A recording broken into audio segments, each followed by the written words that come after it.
The whole objective is to build an end-to-end support system with either resources or information that anyone needs when they're dealing with mental health, abuse, or any relationship-related issues. Most of the kids that we spoke to, we found out that they were abused by people that, they already knew. I was actually in boarding school in the UK, and that's when the whole Nirbhaya thing had happened in India.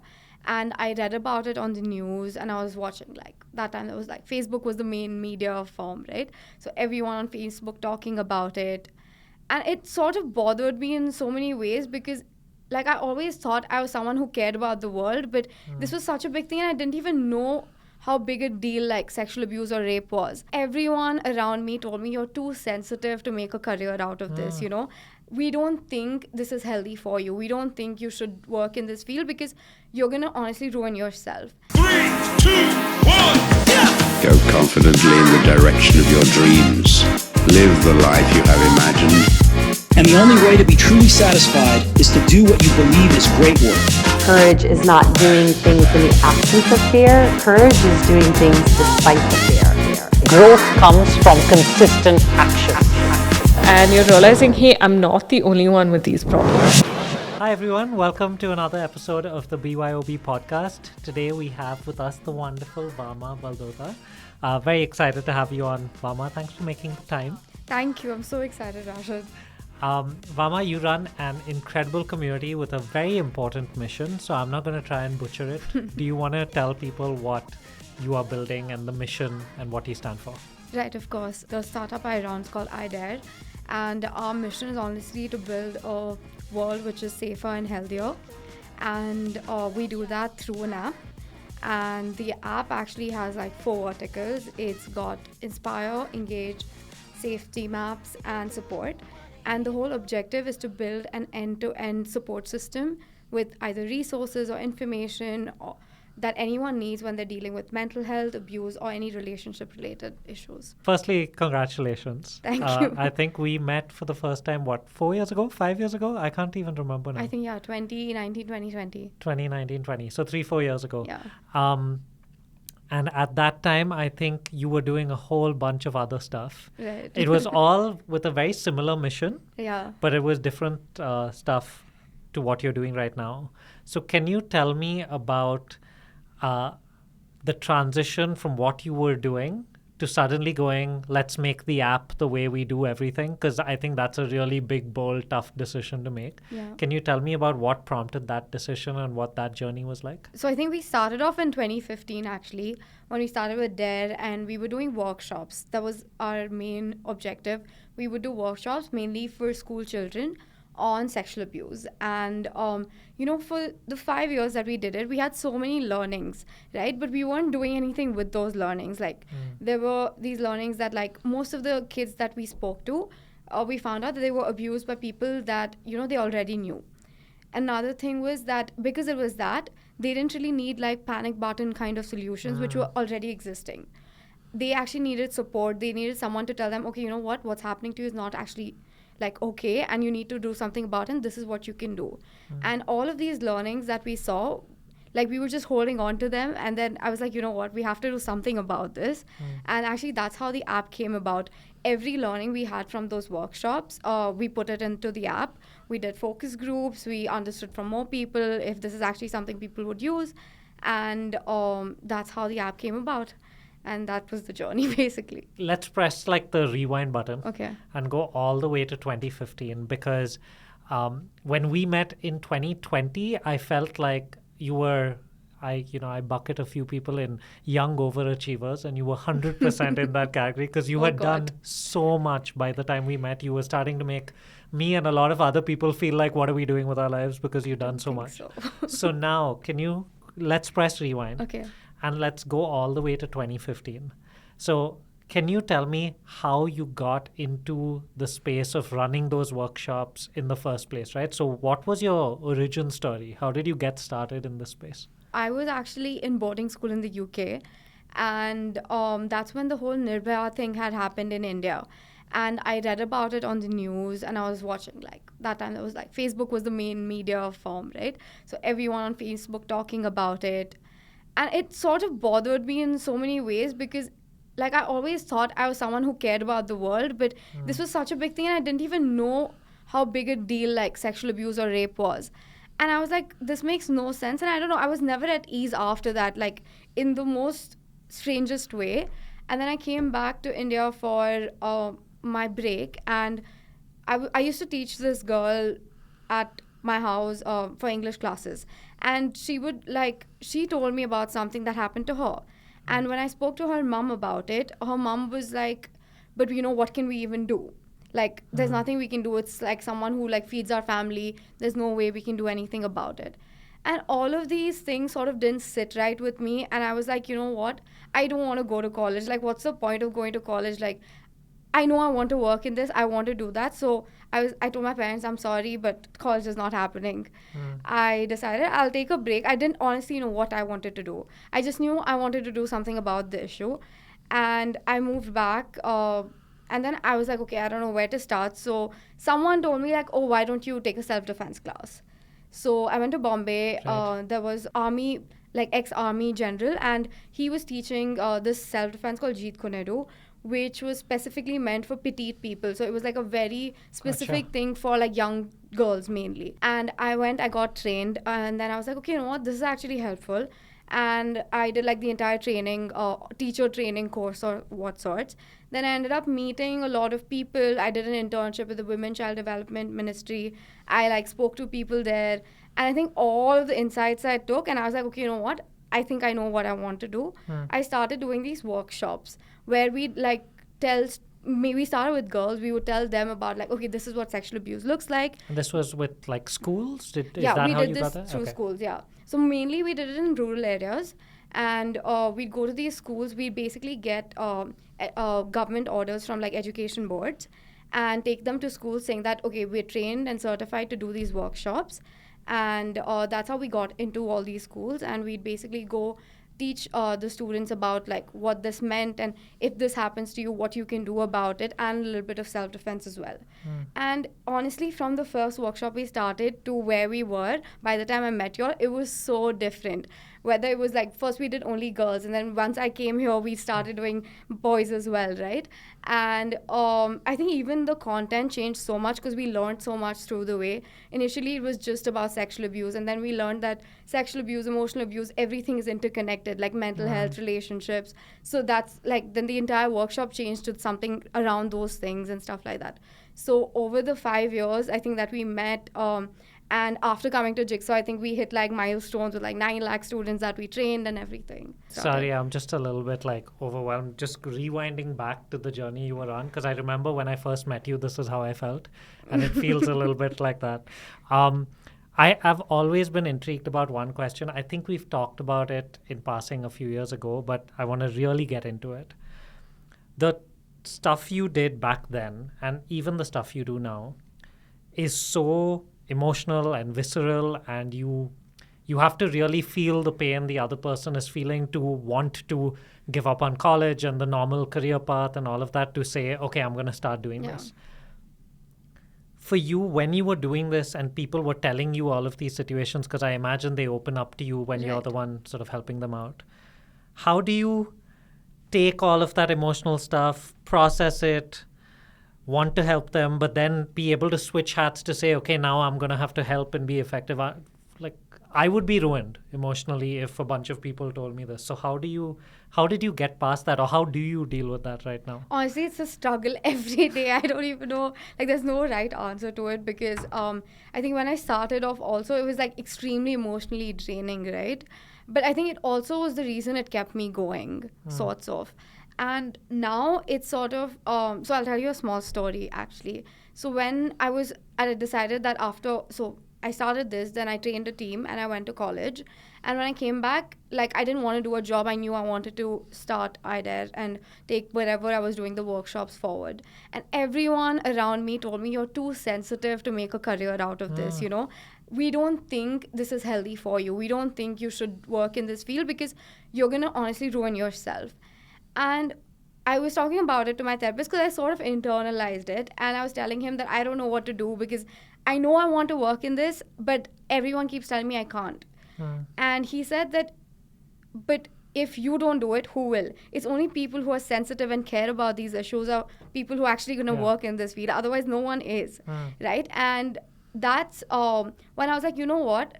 And then he told me that instead of like taking everything on your own, build processes in place that will actually help you make that like differentiate you from like every day being with people. Because if I did that, like if I was every day listening to people's stories, I don't think I could like run the entire business. So what I actually ended up doing now, what I do now is I have a team of, say, trained people like therapists, support, empathetic listeners, support team, and all of them who are trained to handle these kind of things. And they're the people who interact with our users, customers, clients, whatever you call them, right? And I'm more on the back end where I'm like figuring out these processes for them to do that. So where I get to do something I love, I'm also not so involved that like it hurts my mental health on daily basis. What was that transition like as well, from being involved, being on the front lines, going to battle every single day, to then I think it's theoretically sounds amazing that, okay, you know what, just take a little bit of a distance, be the general, sort of map out where people are going, don't be involved.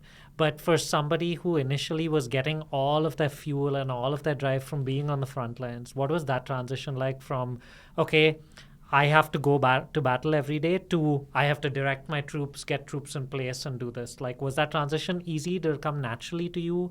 Do you enjoy this role more than that role? How do you feel about all of that? It actually didn't come very easy because I feel like I really enjoy, and even today, I think I enjoy being in the front doing that stuff compared to, being able to tell people, oh, you do this, you do that. I also felt like I got a lot of learnings from that. So initially when I just like backed away, like I didn't know the boundaries. So I was like, I went all the way other end, right? So I was only doing that. And then I sort of lost the motivation. I'm like, okay, what am I doing? Where am I going? All of those things came up. And then I sort of now, like I'm trying to do that balance where I do some things, like we do these sharing circles where we have people come in and talk about what they're going through as a community, and we heal and like speak about those kind of things. So I love doing those. And I do them very often. I do them like once a month at least. So I think that becomes like my touch point every month to like, realize, okay, like this is why I started, this is what I'm doing. And with all the events we host, like we get to interact with so many people that now I'm sort of like enjoying doing both together. Do you feel like you found that type of balance, or between being the general and being on the front lines now? Sorts of, yeah. Okay, cool. Before you came in, one of the things we kept talking about before this recording started is how crazy it is that you now have an office with 11 people. So please tell me how that is like, having a permanent space. I think that in itself is a big decision for an entrepreneur, right? To decide to sort of do this, put this space together, put this team together. What's that journey been like, going from just you to building the team and I guess sharing a little bit of your heart and mission with them? I started in COVID. So when we started, everything was online and all our meetings were Zoom. And I was actually working out of Hospet, where I'm from. And then I moved to Bangalore around September 2020. And so my dad had this had an office in Bangalore, and he had like the top floor, which was like a guest house sorts of. And I was like, okay, I'll either work out of like one of the WeWorks, or I'll just see like I'll work out of there for a bit and then figure it out. And when I moved here, like I had 2-3 other teammates who also moved to Bangalore for the job specifically. So then they were like, okay, you know what, like we'd like to come into work and stuff like that. So we were like, okay, let's just try working out of this like guest house sorts of. So we'd all be sitting on a sofa for like 6 months straight. We were sitting on sofas working.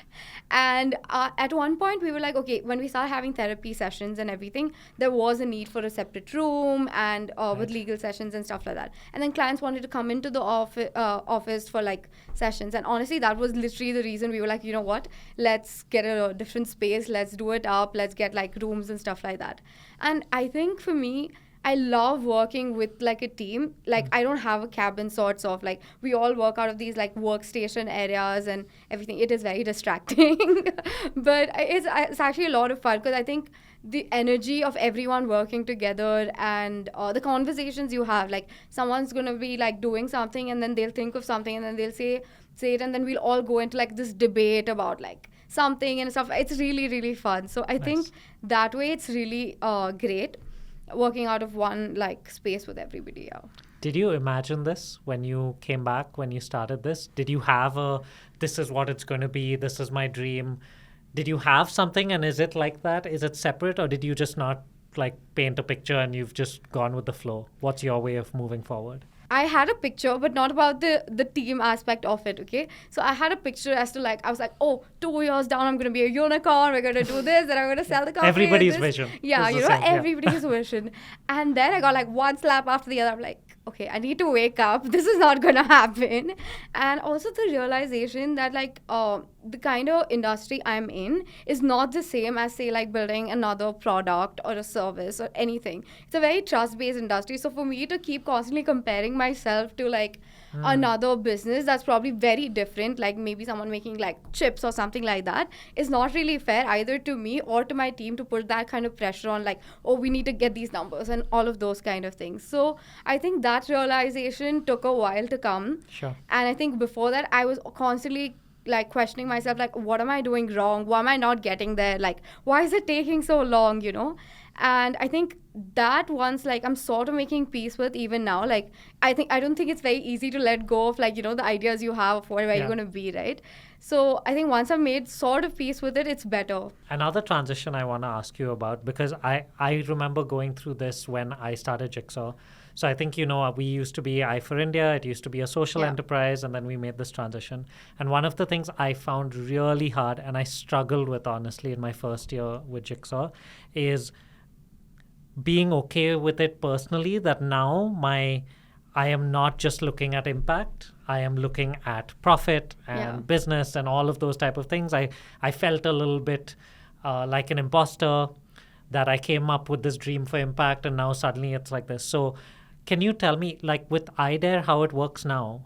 Am I right in assuming it now runs like a business where there's impact and there's all of the other good stuff? Or are you guys a non-profit? How does it sort of work? So we're not a non-profit. It is a for-profit startup, because I feel we need to be sustainable to make the kind of impact we want to make, right? But I think at the end of the day, for us, it's we're still in that boat where we're we'll only pivot if, we're not making impact. And I'm sort of with that belief that if we're making the impact, eventually we'll find a way to make money through that, right? If it is we're solving someone's need, there will be ways we'll iterate to make sure that we're making that money. But I think I'm not I'm scared sometimes that what if I pivot because of that. I'm still holding on to that dream, I guess. So right now, when every organization, and we used to do this at Jigsaw, right? Every 3 months, what's your goal? Right. Where are you, etc. So when you do things like that, do you just measure impact now, or do you measure money as well? Of course, we measure money as well. In fact, actually, that's something I took from Jigsaw. So every week, once a month, every Monday, we do Monday meetings, and we have the Trello. We get everyone to do their updates and everything, their highlights and what they could do better and all of that as a team. Nice. And we do the same with weekly monthly meetings, and then we have once in 3 months we have our review meetings and stuff like that. So we measure money, we have review meetings also with investors and stuff, so we have to measure revenue, impact, everything. Got it. It's nice to see that a few of those Jigsaw things have stayed. So many, actually. what give me are there a couple of others? So the weekly meetings and stuff, what else have you do you still practice? Because I'm very curious. The accountability buddy thing, right? Yeah. So we do that, but a little differently. So every time someone joins in, we give them a buddy in the team. So anything they need, to keep them up with everything. So this we have is a team buddy. member or a client? A team member. Okay. Yeah. So every time we get a team, I think managing my team, so much of it is from what I learned from Jigsaw as well. Nice. And a personal one that I always remember is you need to let go to grow, sort of a thing that you guys told me. I wrote it down in my diary, in highlights. I keep going back to it. I'm let it go to let it grow, let it go to let it grow. Okay, we've talked about a bunch of deep stuff, and we will for a little bit longer as well. But I want to sort of break it up and do our fun little segment called Jaldi with Jigsaw. Okay. Okay, so it's just rapid fire. And earlier, how this used to work is I used to have 10 questions and it was rapid fire, and then you wouldn't win a coffee hamper. And you still don't win a coffee hamper Oh, because wow, okay. we can't do that, right? Because we're not stealing this from anybody. Okay. But an innovation a friend of mine did on the show last time was he said, like, why don't we rapid fire each other? Yeah. Right? So we're going to do one question from me, one question from you. We can't repeat the same question back. Got it. Okay. And it can be about anything. Anything. Okay, cool. Are you ready for Jaldi with Jigsaw? Let's go. Okay, let's go. Okay. What is your superpower as an entrepreneur? People-driven processes. Ooh, okay. I know it's supposed to be rapid fire and I'm going to break the game straight away. What is that? What do you mean by that? I was having a really hard time with, understanding my own leadership style. Because I think everyone always says that, you need to be super, like, bossy as a leader. You can't let them, like, any slack and all of those things. And that's not who I am as a person at all, And actually, there's something I took from Kriti is, like, she's beautifully, like, she'll say what she has to say, but she also makes it sound so good. And, like, she's assertive, but at the same time, like, very, very, like, nice about it. Yes, I have been through these conversations with her many a time. Yeah. So honestly, I tried that, and one of the learnings that came out of doing that was, I can be that empathetic person, but I also can't let people take me for a ride, right? And the way to, like, protect myself and the company from that is to build processes in place that actually serve the team you're working with, and also, like, most importantly, your clients. Got it. And that was what people-driven process. Okay, now your turn. You can ask me a question. If you had to take 3 people that are in your Jigsaw headquarters, like, things right now, on, like, or, like, put them on, like, a TED Talk, for example. Okay. 3 people that you have to put on a TED Talk from the team that you work with right now. From our community right now? Yeah, from your community You're going to right get, now. like, 130 people to hate me because I've not I'm said their sorry. names. Okay, cool. I was Okay. going all the way, like, controversy. Okay. Wow. I feel like there must be a politically correct way to answer this question, but Don't I be. will. Okay. Jeez. Okay. Suman comes to mind. Suman is far more experienced than most people in the community. And so I think a lot of people who are as experienced as her in an industry could easily just not want to learn and say, I'm an expert in something, and kids nowadays, and do all of those things. But she doesn't do any of that. She just learns new stuff. So she definitely comes to mind. I think that's a really great story that you've got to keep learning. Yeah. Another person who's been in the community for a while now, might have even been there when you were a part of it, was Pukraj part of it when you were there? Yeah. I don't know. Yeah. So I guess a little soft spot always for people who've been with us for a while, right? So Pukraj, I think, again, very different space to you, but similar story of wanting to blend impact with business. And I think that's always a really cool story to tell, how you're merging the two things. Yeah. And she's also setting up a India-focused business in a foreign country. So I think that's a lot of added pressure, which is cool. So that's an interesting story to tell. I think third person that comes to mind is, Akshaya comes to mind because she just got into the community. She's a copywriter, and she's just been a ball of energy throughout.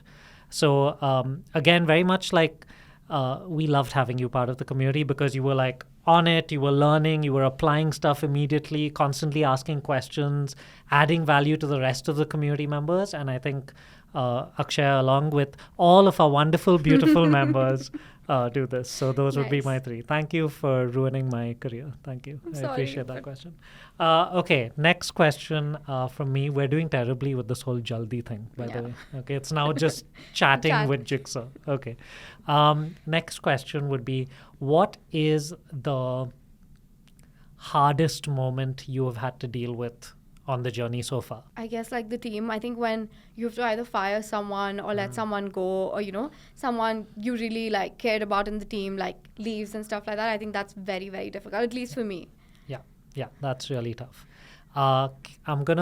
You can tell me to back off, but I'm going to push you a little bit more Okay. on that one, which is, can you give us a little bit of color about what that was like, a situation? Because I imagine you're thinking about someone in your mind, and you don't have to tell us who, but can you tell us a little bit about that situation, why it was hard for you, why you had to let them go anyway? I think it's not it's not one person. I think like over the time it's been quite a few people, right? It's been 3 years almost. And whether it was like, I think someone's behavior at work wasn't appropriate, or whether it's like values didn't align anymore, or whatever the reason might be, right? And I think I'm somebody who's also very like not great with confrontation, right? And so to have that conversation and to tell people, like, I still care about them deeply, but then I still have to make that decision. So I think it was that part which was like really, really heart-wrenching. Like, and some people take it really well and some people really don't. Yeah. And to have like people who don't take it really well, and like that is very like difficult, and you have to hold your ground and you have to be like, you know what, it is how it is, I need to be strong. And I'm somebody who's like very scared of like, you know, if someone yells at me, I'll cry.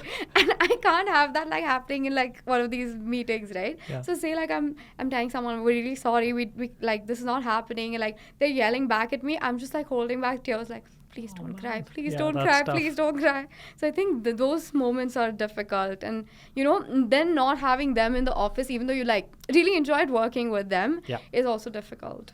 Got it. Yeah. No, I can definitely, I'm sure loads of people can empathize with that, because that's one of the things you sort of don't think about when you sign up to being an entrepreneur. You don't think about that, right? You think about, oh, I'm so passionate about this, I want to do it. You don't realize that you've got to sign up to making other people feel not so great at a point in time. Yeah, I get that. Okay, your turn. If you had to make a one-line pitch for yourself, like a LinkedIn bio, but like a line, like for example, like if LinkedIn was Bumble, what and the you hell had are to you have doing to me, man? Like, these are such tough questions. I'm going to go back to just being the person who asks questions. Okay, what one-line bio? Yeah, for example, like imagine Bumble, but like LinkedIn, and like you have to have like one-line bio for that. Building a community of brave folk. Nice. I think that's what I would go with. Yeah, because I think, everything we're doing is about the people. So if I didn't talk about the people I was working with, it would be kind of weird. Fair enough. So I would That's go really with that. nice. Yeah. Okay. Cool. I'm scared to continue this game, but I will for at least one more round, and we'll see where we get to. Okay. Who is your biggest cheerleader? I can't pick one person, but I think it's been my friends. Well, you made me pick 3. So I'm going to make you pick one. God. You need to now name the one person who's been your biggest cheerleader. I'm trying to think. Just say your mom.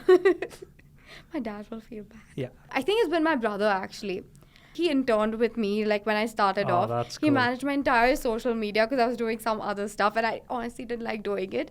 So he did all of that. He wrote articles for us and everything. And even today, right, every time something goes like great or something goes wrong, he's always the first one to be there and like be amazing. He's an amazing cheerleader, honestly. So I think he's my brother. Sweet. That's sweet. I think all brothers are amazing. Yeah. Thank you. Cool. Your question. If you weren't doing Jigsaw, what would you be doing right now? Like actually or in my dreams? Both. Okay. So in my dreams, I would be a professional footballer. I am nowhere near skilled enough to be a professional footballer. So I would not be, but I would want to be. It's nice. I think you had the same thing like when I like came into Jigsaw first. I think you told me about this. Yeah. So that dream hasn't gone. But instead, I just play football once a week and I'm not very good. Yeah, so I would do that. I've also mapped it out. So I wouldn't just be like a professional footballer. I know my career arc. I know which clubs I would play for. Wow. I know that I would take like an early retirement into coaching, and then I'd become a coach, and then my story would be told as a manager. I know like the entire arc. Beautiful. Thank you. But it's never going to be real. More realistically, So when I was at school, I always used to think about, and through university, either I would go into business, which is where I've gone, or I would go into international relations and diplomacy and things like that. So I think that would be the alternative path that I would embark on. And that would have a nice little bonus of hopefully being an Indian ambassador somewhere and having a passport, which would mean I can travel everywhere. So that is something I every now and then regret when I have to go through like the visa application process. So that would be my alternative. Nice. Okay, now we will do just one more question from me, and you don't get to volley it back because I'm scared of all your questions now. Thank you. I have one more question for you. Like if you had to think about a moment or a decision you made that you feel was the turning point in what iDare is doing right now, what decision do you go back to? Like a decision you made for or against, yes or no, path to A or B or C. What decision do you go back to and always look at and say, that's one of the big reasons why I'm here where I am? Because I just think entrepreneurs constantly have to make decisions, and that's where it comes down to. Did you make a high quality decision or not? So what decision do you think about? So difficult. I feel like there's so many. I think the first one I can actually remember was starting an Instagram account. I think that was a very big and I think I like postponed that decision or procrastinated it for a very, very long time. I think a good like 4-5 months I was like, I don't know if I want to do it. Like I was really camera shy and everything, and reels were a big thing, so I was like, I don't know. The dancing ones? Yeah. I did oh a few my of them. God. They're terrible. Yeah, it's so difficult, right? So I think that was a big, big decision. And honestly, deciding to start it and then be consistent with it, it's sort of like a decision almost all the time that you're like re-innovating what you want to put up, like what's working, what's not working, and then still staying consistent 3 times a week and all of those things, I think. And for us, it's worked so beautifully. We started off like normally, and then over like 1.5 years, we're at like 12K as a community on Instagram. And I think that like shows that like sort of that decision worked for us. And so many of the people on our app today are people who like found us on Instagram. So Gotcha. This Jaldi with Jigsaw has failed dramatically because we've got into really deep discussions. So I'm just going to continue. Okay. I also want to know this decision with, you said with Instagram was a good one. Is there like a decision you've made that you can think of and you got that decision wrong? I would say a couple of times with like hiring people. Like sometimes I wasn't like very convinced, but I went ahead anyways because I was like, you know what? I don't know if like my gut's saying the right thing. Maybe I'm just having those doubts about yourself that like, I don't know, maybe I'm not that experienced to know if like I'm thinking the right way or not. And then after like a month or two realizing that, okay, I was right. And then still sticking by the decision because you made it. I think that's the biggest mistake, right? I think a lot of entrepreneurs do it. I think a lot of people I speak to at least have like a similar problem. Like now that they've made the decision, they're like really trying hard to like prove that, make it right. But I think one of my biggest learnings, honestly, with iDare has been that there's nothing wrong with saying like, you know what, I messed up and like I'll change it before being like, I will make sure I make it right. And like, I think I've done that with people, like I think like 2 years of like training and then being like, okay, it's not working. Sure. Versus like what I should have done the first month. You mentioned over there in your answer that you sometimes question yourself on, am I experienced enough to have got this decision right? You are much younger than most entrepreneurs when they start out, right? Yeah. So have you ever felt that? Like, do you consistently feel that? Are you told that? Are you getting signals from people of, who is this young person doing this? Or do you feel you've, grown into your skin and you feel like you are in control as an entrepreneur? Or do you feel that age thing every now and then? I don't know so much with the age, but I think it's also like the kind of person I am. I'm a very like klutzy person. Like I'm someone who like fall and stuff, and like it's difficult to take me seriously. I get that, Okay. But I think it's also for me learning how to like make sure like I'm saying it in a way people take me seriously, right? There's so many times I have to tell you the funniest thing happened to me. We were doing a stall at Christ, and we have this thing called Spin the Wheel, okay? And where there are different topics, and we have some, like the kids will come, they'll spin, and we talk about those questions and whatnot. Nice. And we had some volunteers from the college who were helping us out. And my therapist was doing it, like the therapist in my team. And every time she went for a break, I would take over and I'd do it. Every time I did it, this volunteer would come and help me with it. And I was like, that's really sweet. But at one point I was like, does she think I'm not capable? Because like she's not there when like my therapist is there. But like I'm so confused. And then anyways, we sat, we spoke and everything. And then I was leaving to work. And I'm carrying my bag. And she's like, where are you going? I was like, I have work. And she's like, internship stuff. And I was like, what? And she's like, you're going for your internship stuff. She thought I was an intern at iDare. And my like marketing manager was standing there and she's like, oh, she's the founder. And that girl goes like, oh, I'm sorry, ma'am. I ran. I was like, this is too awkward. So I get that. So sometimes it's funny. Sometimes it's like, sometimes it's a little condescending. Yeah. This one was funny, but like I think sometimes when you're like with other people, it like in meetings and stuff, it is a little condescending. Yeah. But honestly, I've just learned to like say my piece, and if they can't take it seriously, that's on them, not on me. Yeah, that's a really healthy way to look at it, because obviously different situations, but I'm very young for a business coach, especially when I started 4-5 years ago. So I used to get a little bit of that. And then exactly what you said, I perhaps took a bit longer to figure it out than you have. But yeah, I think just it's up to them to decide whether to take it seriously or not, I think is a really important shift. So I'm glad you brought that up.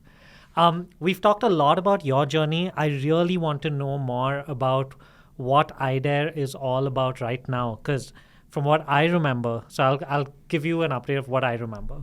So you came in, you trained at the time 400,000 girls in self-defense, which by itself was insane. Then over a year together, I think you hit the 900,000 mark. Yeah. Then we started having discussions about the next phase. The idea of the app, I think, came about. And then you started putting the app together, which was meant to be a go-to place for anybody looking for resources or support in the space of, I think, sexual abuse, mental health, emotional well-being, stuff like that. How far off from that are you right now? Or is it just a progression of that? What's iDare about right now? I think just a progression of it.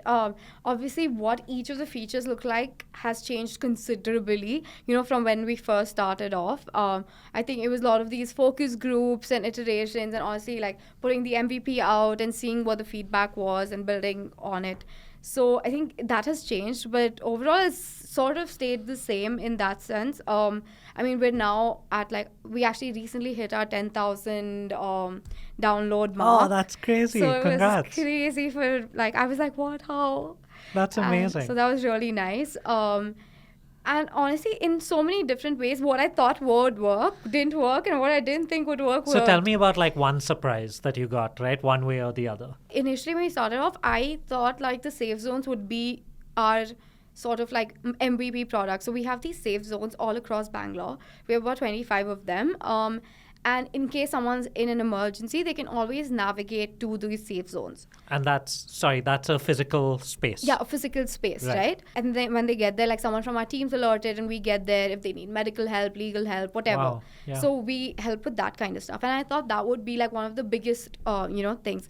But I think that's also something I've come to realize is because it's an emergency-based solution, it's not that easy, And that was one part of it. But what I never thought would work so much was the support feature. And that's honestly our star right now. I think everyone right now in some form or the other just wants to be felt understood, right? And that's what the support feature does. It's a 24/7 free call chat. And you come, you vent, you talk about what you're feeling. On call? On call or on chat, and you call and you talk about what you're feeling, what you need advice with. And honestly, that's worked so beautifully on an everyday basis. We have 15, 20 people calling in right now and talking or chatting with us. So you have a dedicated person in the back end who is just handling that support? Is that how that works? So we have 3 because we have to do rotational shifts and whatnot. So so we have 3 people doing that. That's cool. So can you tell me a little bit about, let's say I'm someone who doesn't know about iDare, and I go, oh, cool, it's a place for support, and I download the app, right? Over my first month, what are the typical things I will get benefit from on the app? What would a normal user do? Right. I think as soon as you get in, the first page you get to is Inspire, which is basically a lot of content. So articles, videos, stories of people who've been through stuff and how they've either navigated it or how they are navigating it right now. So nice. I mean, there's a lot of that. Then there's lots of really honestly fun workshops, events that we do called Self-Care Sundays, and we do this conscious dating thing. And stuff like that. So you you can do those. And I think anytime you're feeling low, the support is something that like most people who actually download the app go there first. Is like talk to us on support. And I think one of the thing is like most of them actually download the app to talk to support. And support is sort of now become like the place where everything else gets routed to. It's like that loop. That's also something I took from Jigsaw actually.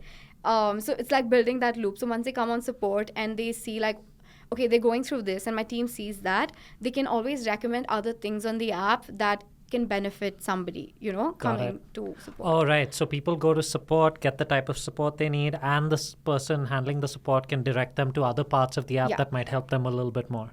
Yeah. So Nice. what we've seen is like a really beautiful like circle. Okay. So we saw someone come in to support and talk to like the people at support, and then they decided that they wanted to file a case, and then they went to our legal advisor. They did that, and then they were like, you know what, I'm still not satisfied. I think I need like I feel good like in the form of justice, but like I don't feel like healed. And then they came to therapy from there.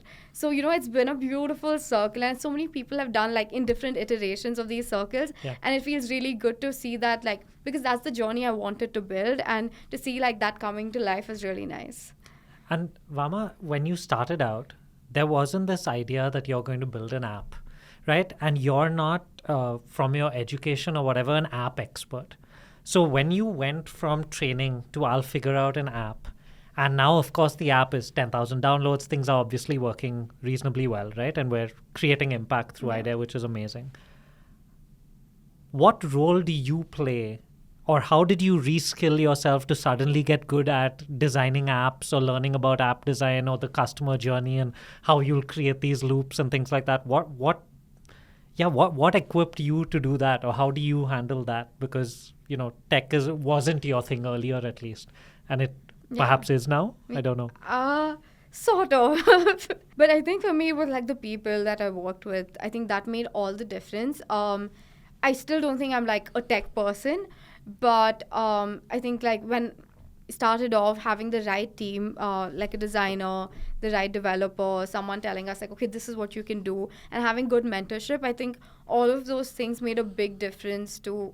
Because I still feel like sometimes I'm like, oh, I wish I studied this, because I would have been so much like, it was so much easier. Sure. But I think with the team I've had so far, it's been really good in the sense that like, I don't constantly have to like think about, oh, if I can do this or do that. I think they're there to like tell me, okay, you know what, this might be an easier way to develop this or things like that. So I think that way that's really helped. And honestly, but at every point you have to upskill yourself, right? Whether that was for tech or whether that was like, for example, when we built the entire journey, we had to make it very trauma informed. So for me to take like those coaching sessions in trauma informed care and stuff like that, I think it's constantly a journey of learning, whether you're learning it through like Coursera courses or through like fellowships or books, whatever. But yeah, I guess the learning doesn't stop, right? Yeah. Which is kind of like the exciting bit of the whole journey, which is cool. So what's next for iDare? I don't know if you remember, but at at Jigsaw, I used to always share one line, which is one of my favorites, which is you're always one version away from perfection, right? So what's iDare's next version? So it doesn't have to be the next version of the app. Yeah. But what's next for iDare? What's next for you as a founder? Honestly, I think right now I'm very, like, my eyes are on like making sure that the app's running like sustainably, that we're hitting like either our revenue goals or the goals in terms of like how many people we're impacting on a daily basis. I think those are like things that I'm like my like horse blinders are set on right now. Sure. And other than that, I think right now I'm just focusing on marketing, business development, and that kind of stuff. And all the other things. I mean, yeah, all the other things, and probably looking to raise money soon. Okay, cool. Yeah, Wow, that'll be exciting. interesting as well. Wow, very cool. All the best. You know we're rooting for you. Yes. Of course, all the way through. One of the things I sort of want to wrap this up with is you obviously were part of Jigsaw for a year and a half. I can't remember. Yeah, almost 2 years, I think. Yeah, 2 years. Oh, wow. Kind of crazy. Okay. So can you tell us a little bit about, I know you shared the things you still use, but if you can remember what your journey was like over those 2 years back then, What were they? What were the highlights? What was your journey like? How would you describe it to others? Someone's like left you in a forest with absolutely like, no, hold on. There is I'm going somewhere with this. Okay. So basically it's like someone's left you in a forest and you have no idea what to do. And then they're like these like things from up there, like telling you, oh, try, like go that way. I think that's what I felt like when I came here, because I feel like I was so lost. And I think so many things that I took every day, either from the community or from y'all, I think really shaped like either my leadership style or what we did with the app, everything, right? In so many different ways. And I think that was something I really, really like value, and I have so much gratitude towards that I like joined Jigsaw at the right time. Because I feel like if I hadn't, I would still be very, very lost. No, I highly doubt you would still be lost. You would have figured your way out. But yeah, thank you so much. That's really kind. And yeah, it's nice to know that we can be a part of iDare's story. That selfishly feels really nice, because I think it's a wonderful story and the impact you're creating is pretty insane. So thank you for that. I also actually all the time use the thinking hat technique. And I make my team do it as well every time. The decision hats. Yeah, decision hats. Okay, cool. You do that all the time. Wow, I'm obviously just throwing things around because I'm so excited that you're like calling out all these frameworks and all. Cool, thank you. One of the questions I just want to finish this off with is, I'm always curious with people who've been in our community. If you had 3 words to define Jigsaw thinkers and who they are as people, what 3 words would you use? One would definitely be driven, smart workers, and I think like sort of thought leaders, I would say. Got it. Cool. Thank you for that. I'm just really curious. I'm like collecting data through these podcasts of what people think as well. But thank you so much for sharing your journey, being really candid about the stuff that's gone well and not gone too well along the journey as well. But I think the headline for me, Vaamaa, is I'm so in awe of somebody who is so driven by their mission and nothing else. And I think you're doing everything it takes to make sure that mission comes to life. And it's been for a while. You've not done this I know so many people who would do this as a passion project. And when things get tough, they move on and say, hey, I did this passion project. And while there's nothing wrong with that, it's really exciting to see someone who's sticking through all the challenges and saying, this is not just a passion, this is my life, and this is the impact I'm going to create. So thank you. I'm feeling pretty inspired again. So thank you so much. Thank you so much. Actually, what you just said, I think that like sort of pushed me. Like I'm sort of, feeling like, oh my God, how is this going to happen? And stuff like that. And what you said is like, okay, you know what? I'm going to stick by it. I'm going to do it. So thank you. Actually, this like helped me in so many ways I didn't even realize. I'm glad. Yeah. Awesome. Now we will make sure we don't just stay in touch on WhatsApp. Yes, after definitely. This. Thank you, Vaamaa. Thank you. So I hope you enjoyed this podcast. We're Jigsaw Thinking, home of the self-starters. If you're interested in being your own boss, head to jigsawthinking.com or drop us a DM at Jigsaw Thinking on Instagram.